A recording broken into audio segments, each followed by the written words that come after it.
You are not gonna believe what I'm making today. I'm making a broccoli and cheddar cheese soup, huh? What do you think about that? This one also has mushrooms in it, which is completely up to you. If you don't like mushrooms, you can leave them out. But I love the depth of flavor that you get when you add mushrooms, so I am putting them in. To start off with, slice up your mushrooms. This is about a half a pound of mushrooms, or about 3.5 cups sliced mushrooms if you buy your mushrooms sliced. Now the recipe doesn't say to, but I actually like to saute my mushrooms a little bit before I add my liquid. This is 4 tablespoons of unsalted butter. Melt it in the medium saucepan and add your mushrooms. Now you can add 2 cloves of garlic that have been minced. Get that fragrant just a little bit. Cook it until it smells delicious. 6 tablespoons of all-purpose flour.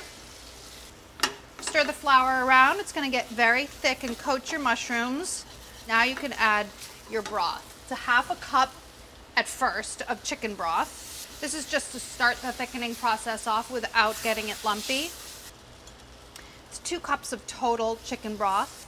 And then on top of that, 2.5 cups of water. You want to bring this mixture to a boil and then simmer it until the mushrooms are tender and the liquid is thickened, about 20 minutes. So now that it's cooked down, you can add your broccoli. I have about 2 cups of small broccoli florets. You want to simmer these until they're tender. That'll just take a couple of minutes. Broccoli is bright green and tender, so I just turn the heat off and I'm stirring in 1 cup of cheddar cheese. And then you let it melt, and then another cup. Rest of the cheese. This is kind of ridiculous, you guys.